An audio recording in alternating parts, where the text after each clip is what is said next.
안녕하십니까. 수학 아침에서 수학을 강의하고 있는 문지웅 선생입니다. 우리 학생들이 이제 수능 과목에 들어오게 됐어요. 수학 1이라는 과목을 올해부터 시작하게 되는데 공부하면서 느꼈겠지만은 좀 많이 어렵다라는 것을 많이 느꼈을 것 같아요. 초월함수인 로그함수를 다루고 그 다음에 삼각함수 다루고 악명이 높죠, 삼각함수. 그러면 이제부터 앞으로 그러면 어떻게 공부할 것인가, 이 수학 1이라는 과목을 어떻게 공부하고, 이제는 피할 수 없잖아요. 이제 수능 것까지 해야 되는 거니까 앞으로도 또 더 공부해야 되니까 이 부분을 어떻게 공부해야 될지 중간고사 시험지를 분석해 보면서 한번 점검해 보도록 하겠습니다. 창녕고등학교 시험지로 한번 분석을 해보도록 할게요.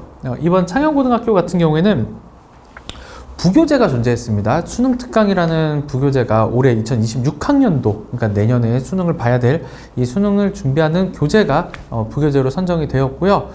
난이도는 레벨 1부터 레벨 3까지 있는 이 연습 문제에 대한 내용들을 모두 다 다루는 문제가 출제가 되었기 때문에 상당히 어려울 것으로 예상을 했었습니다. 그런데 실제 우리가 이제 시험 문제가 나온 거를 보니 25문항이 출제가 됐고요. 25문항에 쉬운 거 저희가 난이도 분류할 때 얘를 1에서 2 정도로 볼 거고요. 보통 3에서 4 정도로 볼 거예요. 이제 분류를 할 때.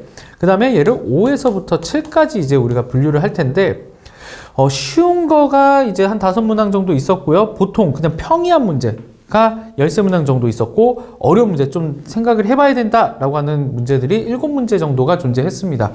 그러면 전체적인 난이도는 어땠느냐라고 보시면은요, 3.88, 즉 4보다 낮았으니까 객관적인 난이도는 어렵지 않았다.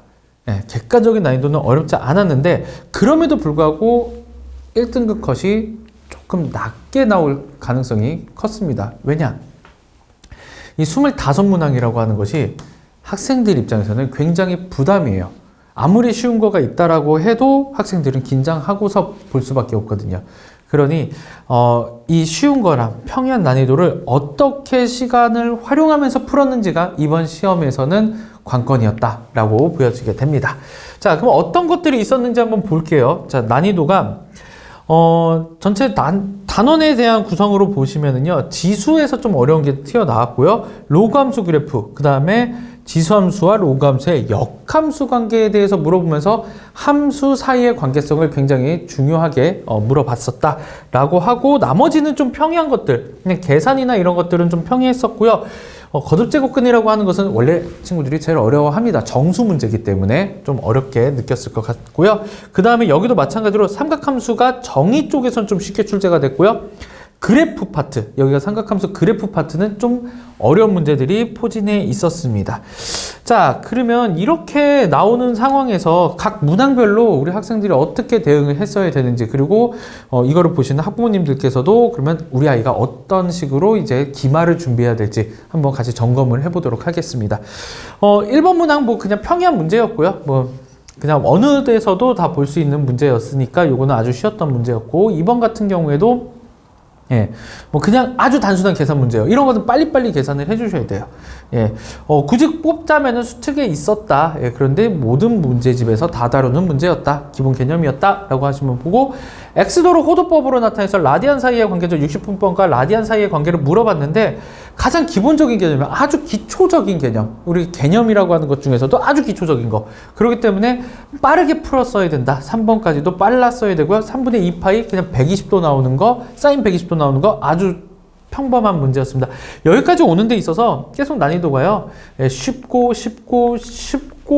갑니다. 여기까지 스피드가 붙어야 돼요. 계속 스피드가. 자, 그 다음에 지수죠. 지수에 대한 나눗셈에 대한 내용이 나오는데, 요 문제도요, 사실 뭐 수원외고에서도 나왔고요. 보통 합평의 문제들이 가장 기본적인 것들 1번 문제에서 주는 문제입니다. 실수하지 않게, 계산 실수하지 않게 꼼꼼하게 계산을 빠르게 해야 되지만 연산자가 나눗셈이기 때문에 여기서 실수하지 않도록 조금만 주의하셨으면 충분히 어렵지 않게 풀어냈을 것 같습니다. 자, 그 다음에 아주 기본적인 개념을 물어봤어요. 제곱근에 대한 개념을 물어봤는데 여기서 조금 실수할 수는 있어요, 친구들이. 근데 보통의 참고서의 문제에서는요, 제곱근 하고서 뭐 어떤 숫자를 주는데 갑자기 여기죠. n이 2k, n이 2k 플러스 1 이렇게 됐으니까 애들이 홀짝에 대해서 물어보는 거거든요. 어렵진 않았어요. 사실 진짜 어렵지 않았는데 이와 비슷한 것을 우리가 어디서 봤으면 어느 문제집에서 가장 비슷한 것이 존재했는가 라고 했을 때 뭐 센도 있고 마플 시너지도 있고 여러 가지가 있을 텐데 그 중에서 가장 유사하게 n이 짝수일 때 n이 솔수일 때 구성 자체에 대한 내용은 스매싱에서 나왔었다. 스매싱의 수학 원 파트에 가장 비슷한 문제들이 있었다. 근데 제가 스매싱을 언급하는 이유는 그냥 일단 제가 쓴 교재이기도 하고, 그리고 대다수 유형서에 거의 다 비슷하게 걸릴 수 있다라는 것을 대표적으로 스매싱 교재로 얘기를 드리도록 할 겁니다. 모든 교재를 다 갖고 오기가 힘드니까.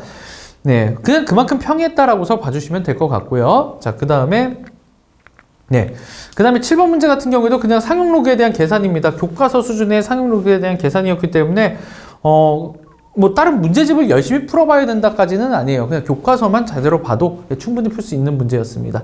자, 여기까지. 그 다음에 8번 보시면은 8번은 그냥 지수함수에 대한 점근선에 대해서 얘기했는데 뭐 여기에 마이너스 x 주면서 그래프 기형이 감소하는 모양을 얘기하고 로그도 그냥 이렇게 증가하는 모양. 근데 어쨌든 점근선을 얘기하는 것은 여기 뒤쪽에 있는 숫자다라는 것만 잘 생각하면은 그렇게 어렵지 않았습니다. 그냥 문제는 긴데 아주 점근선에 대한 기초 개념.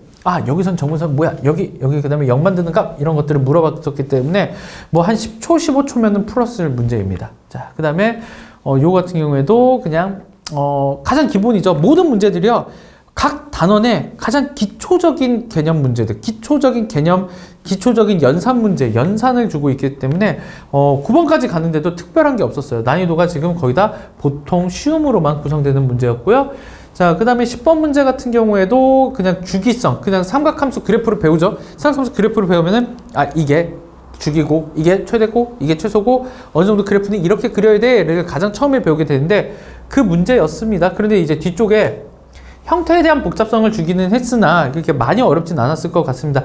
요거 구하고 요거 구하고 요거 구하고 그 다음에 함수값을 다시 집어넣는 행위인데 여기서 익숙하지 않은 친구들, 익숙하지 않은 답안 보시면은 좀 숫자가 지저분하게 나오면서 익숙하지 않은 친구들이 계산적인 실수를 범할 수는 있었습니다.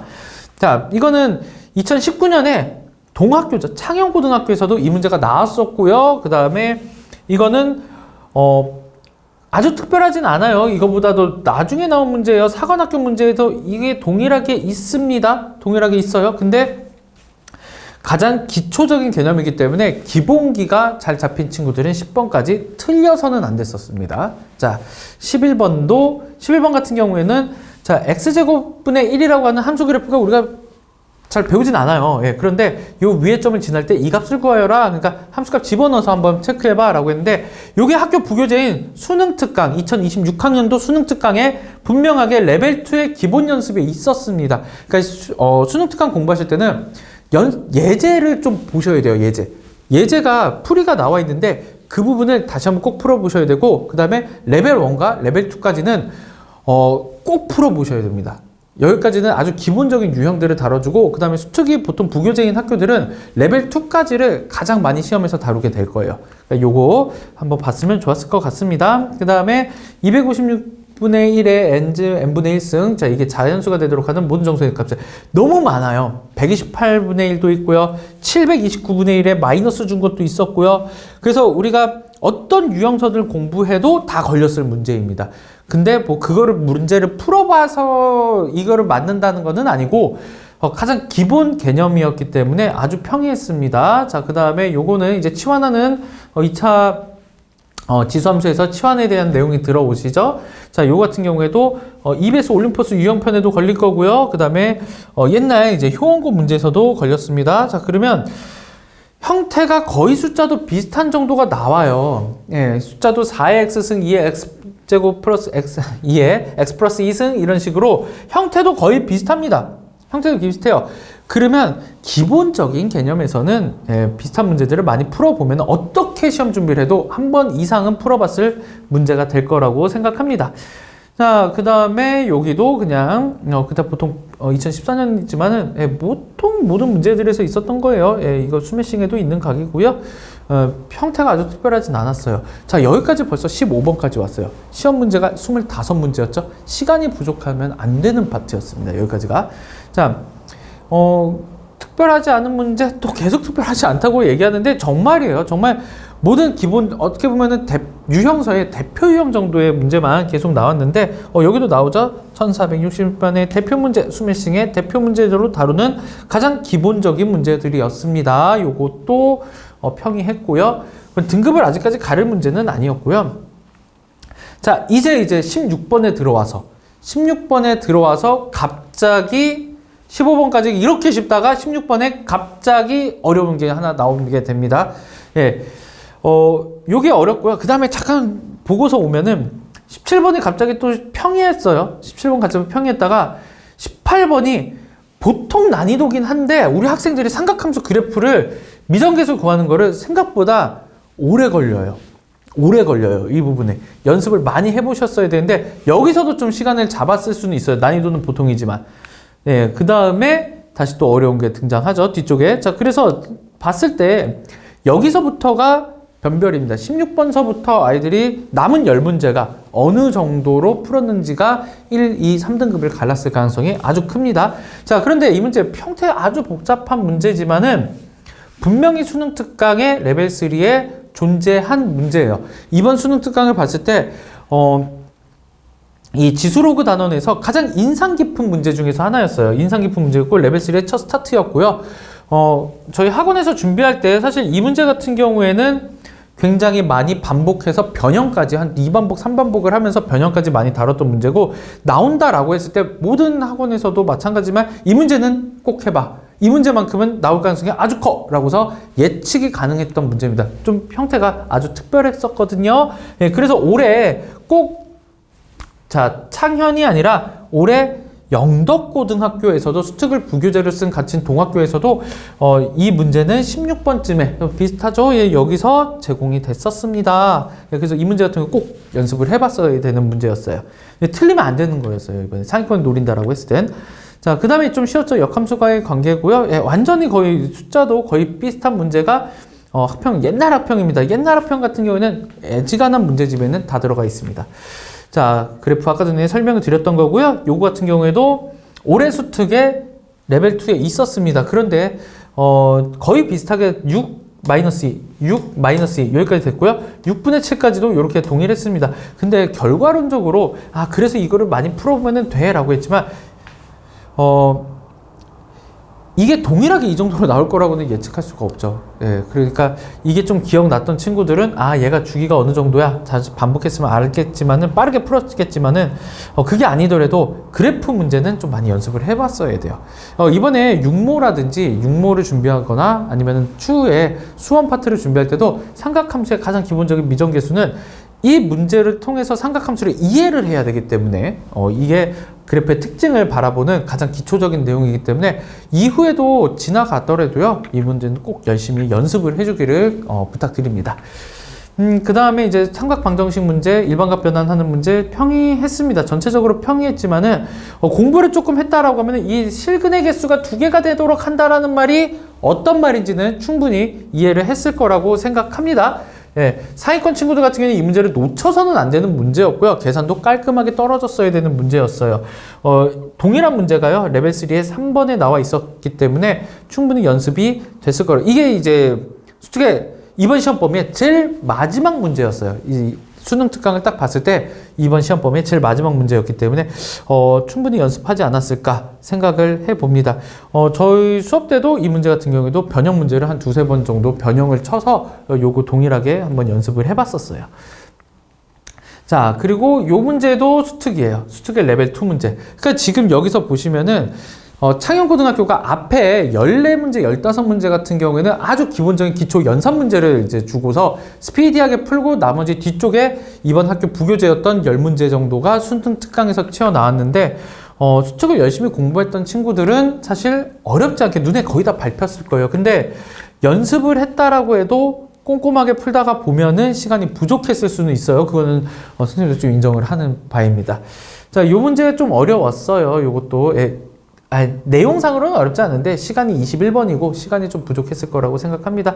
비슷한 아이디어 쓰는 것이 옛날 기출에 있었지만은 학생들이 많이 연습했던 문제인데도 좀 많이 틀리는 거를 볼 수가 있었고요. 자, 그 다음에 이 문제가 이 문제 때문에 좀 빨리 왔어요.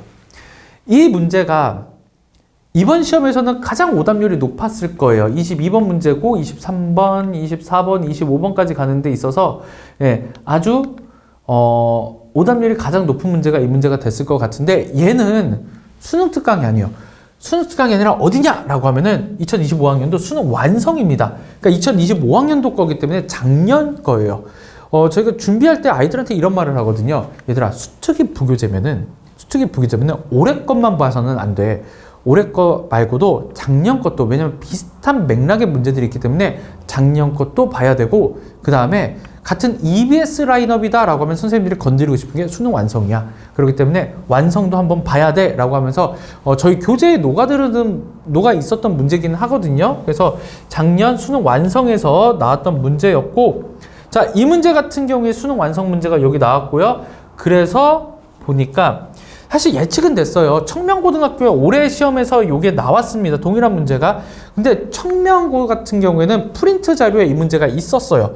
그리고 수능 완성이야 라고 했거든요. 선생님들의 생각은 비슷합니다. 선생님들이 가장 문제를 퀄리티 높은 자료들을 끌어올 수 있는 것들이 EBS 자료고, 선생님들이 접근도 가지고 간단한 문제 출처들이에요. 그래서 우리 학생들도 공부할 때는 우리 학교가 수능 특강이야. 그러면 수특만 보는 게 아니에요. 수특의 작년 것도 수능 완성도 봐야 되고요. 그 다음에 학평도 많이 보셔야 돼요.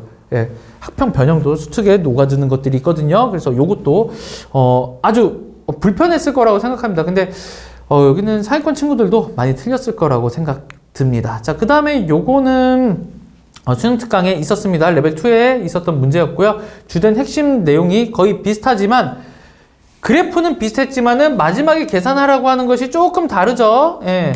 직선의 기울기나 면적에 대한 내용을 물어보다가 이제 정확하게 함수값에 대해서 물어보는 것들이 나왔기 때문에 이와 비슷한 문제는 학평 기출에 좀 어려운 기니디 문제가 있습니다. 예. 그리고 저희 반 친구들 같은 경우에는 사실 이거 시험 들어가기 전에 올해 병정고가 이와 아주 유사한 문제, 함수값에 대해서 체크해야 하는 문제가 병정고에 있었기 때문에 그래프도 비슷했고, 예, 그래서 여기로 연습해서 들어갔었기 때문에 이번에는 잘 보지 않았을까 생각을 합니다. 예, 근데 어려웠어요. 지금 봤을 때 22랑 23문제가 이때 많이 틀렸을 거라고 생각하고요. 그 다음에 요 문제도 정말 많이 어려웠어요. 요 문제 같은 경우에도 아이디어는 수능 특강의 레벨 3의 실력 완성이 있는 문제랑 가져오는 아이디어는 좀 비슷했는데, 이 문제 같은 경우에 중등 도형적인 아이디어가 셌다라고 하면 여기 같은 경우에는 여기가 45도가 아니라 6분의 파이 30도를 주면서 학생들이 당황했을 것 같습니다. 이 문제랑 이 문제를 거의 동일시하게 보지가 못했을 것 같습니다. 어려웠어요. 예, 괜찮습니다. 예, 그 다음에 마지막 문제 같은 경우에는 2020년 교육청 3월 28번 문제를 갖고 왔어요. 어려웠죠. 얘 같은 경우에도. 예, 근데 충분히 우리 학생들이 상위권 대비를 한다라고 했을 때는 이 정도 문제를 다 풀어봤을 거고, 그 다음에 충분히 못 풀 정도까지는 아니라고 생각을 하거든요. 그런데 문제수가 너무 많았습니다. 25번까지 오는데 앞에 15문제가 아주 쉽게 주는 문제, 점수를 한번 맞아봐 라고서 이제 깔아주는 문제, 기초적인 연산력을 확인하는 거였다라고 해도 학생들 입장에서는 정확하게 풀어서 맞고 싶거든요. 그러니까 여기서 시간을 많이 쏟았다라고 하면은 뒤에 문제의 난이도가 어떻게 나왔든지 간에 좀 많이 틀렸을 거라고 생각을 합니다. 그래서 우리 학생들 그러면 어떻게 공부를 해야 되는가? 자, 일단은 첫 번째로 지금 일단은 학교 부교재가요 수능 특강이거든요. 이 수능 특강은 반드시 3회독 이상을 좀 해보자. 3회독. 회독이라고 하는 것은 꼭 여러 번 푼다라는 개념이 아니라요. 이 문제가 갖고 있는 풀이에 대한 솔루션을 정확하게 내 걸로 만들어서 어떠한 변형이 나와도 내가 대응할 수 있는가라고 하는 것을 이해하면서 공부하시면 좋을 것 같고, 자, 두 번째 같은 경우에는요. 웬만하면은 수능 완성, 문제수가 많지는 않거든요. 수능 완성에 대한 문제도 좀 봤으면 좋겠습니다 라고 하는 거, 저희 반 같은 경우에는 제가 만들어서 줄 거예요. 제가 만들어서 정돈을 해 줄 거고, 자, 세 번째는 자, 이번 기말만 놓고서 보면은요, 여기도 문제가 중요한데 기출이 워낙에 강력한 파트입니다. 학평이라든지 수능이라든지 수열 파트 같은 경우에는 기출이 아주 강력하기 때문에 예, 학평, 교육청, 평가원, 학평이라고 그냥 모두 다 통일할게요. 학평 기출을 그래도 내신이다라고 했을 때는 그래도 3개년 정도의 최근 주된 내용들, 좀 어려운 문제들을 좀 정리하시는 것이 좋을 것 같습니다. 시간이 많이 걸려요. 정말 많이 걸리는 작업이고 난이도가 높은 문제들 같은 경우에는 한 문제에 막 10분, 15분 이상 고민을 해야 되는 것도 있기 때문에 시간 배분 잘 하시고 임팩트 있는 자료로 잘 정리를 하시는 것이 좋을 것 같습니다. 이번 기말고사도 열심히 공부하셔갖고요. 원하는 등급 잘 맞기를 바라겠습니다. 이상으로 수학아침의 문지영 선생이었습니다. 감사합니다.